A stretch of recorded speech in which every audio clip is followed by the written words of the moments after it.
Matapos ang napakatinding laban na kung saan ay nahinto ito sa pagdating ni Sakamoto, ay ngayon na i-review na natin ang chapter 195 and 196 ng Sakamoto Days ay sa wakas. Masasaksihan na natin ang mga sumunod na eksena matapos ang pagdating ni Sakamoto na kung saan ay may kita nyo ang nangyari kini Hisuke nang bigla ring dumating mga kaibigan ang New Order member na si Torres. So isa na namang matinding chapter ang ating matutunghayan mga kaibigan, kaya may this is Mr. Meken at huwag na natin patagalin pa. Let's go!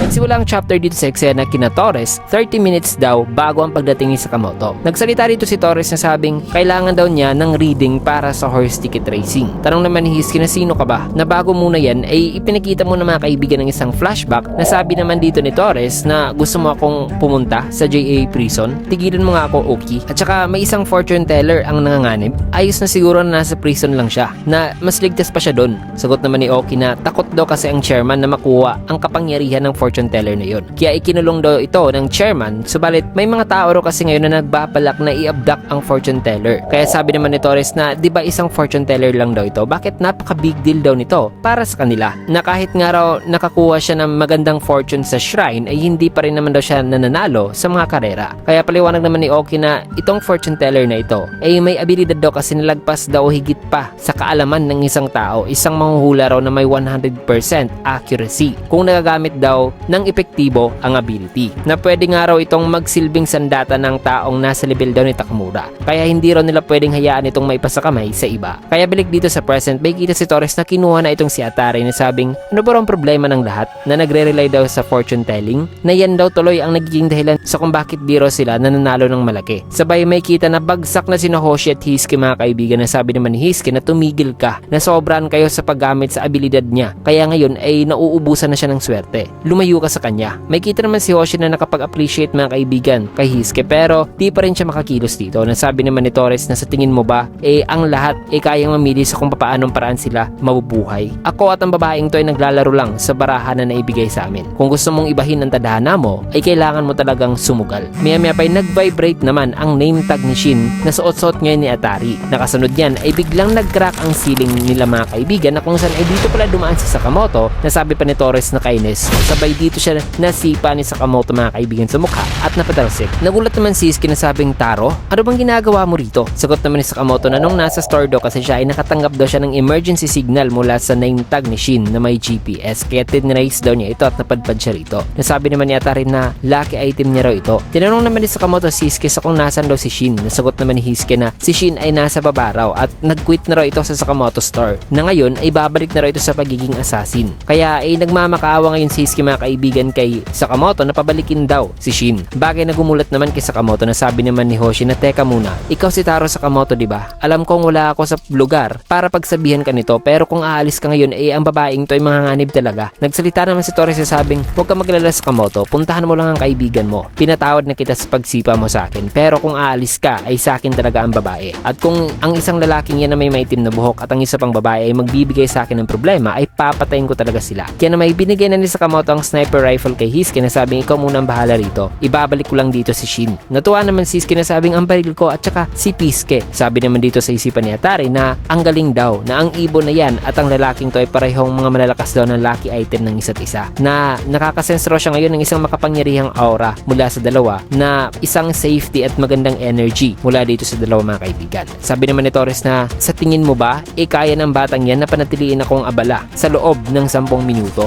Isa yung sugal Sakamoto. Sagot naman Sakamoto na hindi yan isang sugal Torres, kasi sigurado ako rito, may tiwala ako sa mga kaibigan ko. Matapos yan ibalik dito kina Shin, na nang sasaksakin na sana niya si Tenkyu ay dito siya naabutan at napigilan ni Sakamoto. Nasabi naman ng gulat na si Shin na Mr. Sakamoto, ano pong ginagawa mo rito? Nakita naman ni Shin ang kanyang name tag na hawak-hawak ni Sakamoto, kaya sabi ni Shin na ang name tag ko, paano? Sagot naman ni Sakamoto na aalis na tayo Shin, hindi ka nararapat dito. Na nang sasagot pa sana si Shin ay bigla namang sumuko ng dugo si Tenkyu at namuti na ang mga mata, kaya pinatabi muna ni Sakamoto si Shin at pinakinggan si Tenkyu mga kaibigan kung humihinga pa ba. Nasabi naman si Sipa ni Sakamoto na ang sugat daw nito ay nagpuncture daw talaga sa lungs, na hindi raw talaga ito magtatagal sa ganitong sitwasyon. Kaya sinabihan naman ni Sakamoto si Shin na kailangan daw nilang i-compress ang sugat nito, na may work belt naman daw siyang nakita sa ilalim ng mga pipes na dapat ay kunin daw muna ito ni Shin. Sagot naman ni Shin na hindi, dapat siyang mamatay kasi papatay na sana niya si Mrs. Aoi at si Hana, na bakit ba raw niya bubuhayin ang walang hiyang taong to. Nasagot naman si Sakamoto na para sa kapakanan mo Shin, hindi ko hayaan na maging isa kang mamamatay tao. Nagulat naman si Shin at napaluhod na lang na sabing, hindi, wala nang silbi pa.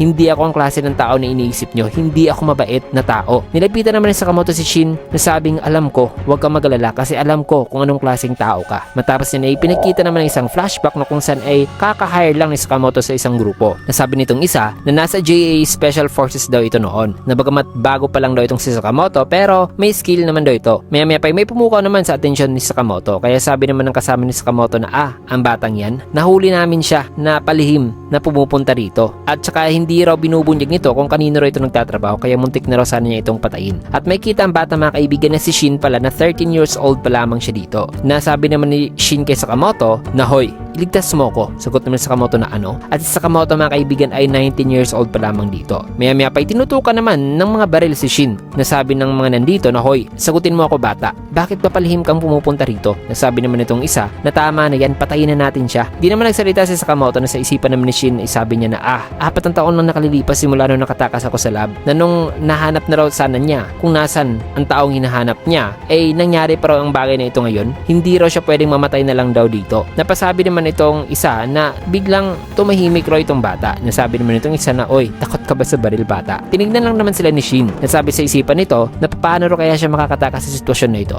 Nasabi pa niya na so kayong lahat pala ay mga assassins at may mga armas pala kayo. Na matapos ang salitang yan ay narinig naman ni Shin ang kanilang mga thoughts. Nasabi ng isa na may Glock 17 daw siya, ang ilan naman ay kutsilyo. Na dito naman kay Sakamoto ay sabi niya na oo nga no, wala nga pala akong dalang armas ngayon. Na matapos yung marinig ni Shin mga kaibigan ay mabilis na itong kumilos at tinutukan ng kutsilyo si Sakamoto. Nasabi nitong isa na ang kutsilyo ko, ano bang ginagawa ng baguhan na yan? Nasabi naman ni Shin na napakabobo mo naman, wala kang armas, huwag mong subukang mag-resist, nababasa ko ang iniisip mo. Na nagsasalita pa si Shin ay hinila naman sa Sakamoto ang kanyang buhok at inatake ito ng sarili nitong kutsilyo na nakabaliktad. Nasabi pa sa isipan ni Shin habang papabagsak na patay ako. Nagulat naman si Sakamoto na sabing wala naman akong ginagawa sa kanya sapagkat thoughts lang pala ni Sakamoto ang nagpabagsak kay Shin mga kaibigan. Nasabi nitong isa na ano yun? Ano bang ginawa ng baguhan na yan? Nasabi naman ni Sakamoto habang bitbit si Shin na itatapon ko na siya. Pahiram naman ng body bag niyo. Sabay umalis na si Shin. Nasabi naman nitong isa na parang may something fishy daw sa baguhan na yon. Nasabi naman nitong nag-recruit na nevermind daw. Matapos yan ay dito sa isang side street na resto ay may kita si Nagumo na kausap si Sakamoto sa cellphone. Nasabing ano nang nangyayari dyan? Sagot naman sa Sakamoto na in-infiltrate niya raw ang isang grupo. Tanong naman ni Nagumo na di ka naman napaaway, di ba? Sagot naman ni Sakamoto na hindi. Pangiting kwento naman ni Nagumo na alam mo ba na ayaw ni Shishiba ng sibuyas? Pasikreto kong nilagyan ng sibuyas ang chalyapin sauce sa pagkain ni Shishiba at diretso na itong niluwa nang natikman niya ito. Nasabi naman ni Shishiba na gawin mo ulit yun, papatay na talaga kita. Nasabi naman ni Sakamoto na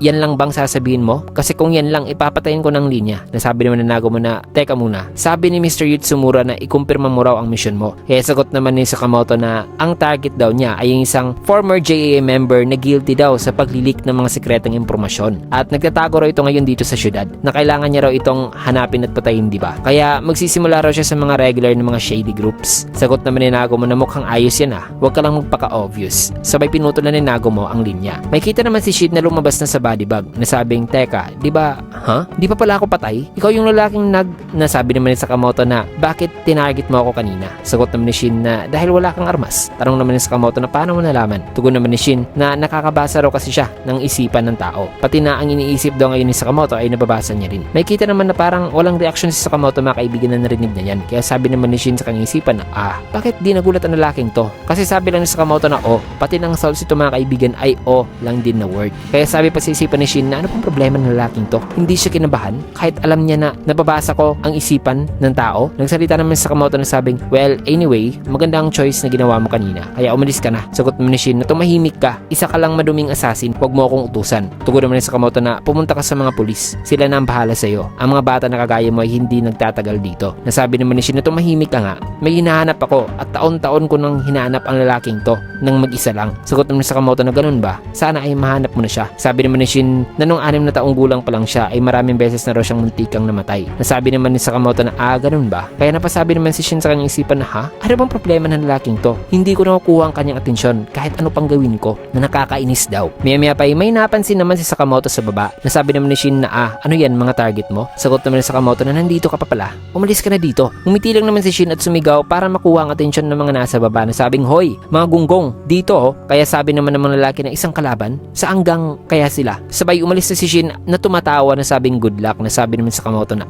ano ba naman yan? May kita naman na dumating na mga lalaki habang si Shin ay tumatakbo at inaalala niya mga kaibigan ang mga files sa lab na kung saan ay nakita niya mga kaibigan na ang nag-iwan daw pala sa kanya habang sanggol pa lamang siya ay ang lalaking nangangalang Tasuku Ando. Na iniisip niya na baka si Ando raw ang kanyang ama. Naayos lang daw na ang rason sa kung bakit hindi raw siya tanggap ng ibang mga tao ay dahil hindi raw niya kadugo ito. Na kung mahanap lang daw niya ang kanyang tunay na ama ay sa tingin niya na nag-iisip pa lang si Shin ay may dumating naman na dalawang lalaki na sabing, hoy, kasama mo kanina na lalaki na kasalamin Nainis naman si Shin na sabi pa nitong isa na bakit di ka sumama sa amin pabalik sa office. Maya-maya pa ay dumating naman si Sakamoto at nagland sa isang kotse sabay sabi sa isipan nito na yumuko ka. Kaya yumuko rin si Shin mga kaibigan dahil na tinamaan ng gulong ang mga ulo ng mga lalaki. Kaya sabi rito ni Sakamoto na nakababasa ka nga siguro ng isipan. Nasabi naman sa isipan ni Shin na malakas ang lalaking to. Nasabi pa ni Shin kay Sakamoto na paano kung nagsisinungaling ako kanina na nakababasa ako ng isipan ng tao. Hindi patay na sana ako ngayon. Hinubad naman ni Sakamoto ang kanyang suit at tinutukan ng baril ang isang lalaki na sabing nagtatrabaho ako sa JAA at nasa mission ako ngayon na patayin ang isang lalaki. Kung i-cover mo siya rito ay papatayin talaga kita. Kaya tanong pa ng lalaki na may direct target ang JAA. Sino ba siya? Tanong naman ng Sakamoto na kilala mo ba si Tasuku Ando, isang former JAA researcher. Nanarinig ito ni Shin ay sabi niya sa kanyang isipan na pangalan niya ng ama ko Sagot naman ng lalaki na wala pa akong narinig na ganyang pangalan. Inuchito naman ni Sakamoto na tingnan natin kung kaya kong alugin ang memory mo. Subalit pinahinto naman siya ni Shin na sabing hindi niya talaga alam. Kaya napalingon naman si Sakamoto sa kanya na sa isipan naman ni Shin na kung sasama raw siya sa assassin na ito ay mahanap niya raw talaga ang kanyang ama. Kaya sinabihan niya si Sakamoto na hoy, may idea ako. Isama mo ako sa mission mo. Tutulungan kita na mahanap ang iyong target. Nasabi naman sa isipan ni Shin na gagamitin niya raw ang lalaking to na si Sakamoto mga kaibigan. At may kita na nakatingin lang si Sakamoto sa kanya. So ito pala ang first encounter ni Shin at Sakamoto mga kaibigan na nagka-align pala ang kanilang misyon. So sino kaya at anong klaseng tao itong si Tasuku Ando? Well, malalaman natin yan sa susunod na chapter na isang ma-aksyong chapter mga kaibigan. Kasi dito mo natin tatapusin ng video sa last panel na ito. Kaya naman kung gusto nyo yung video, kailangan like, comment, follow, subscribe na rin for more videos like this. Maraming salamat din siya guys kaya on my next video.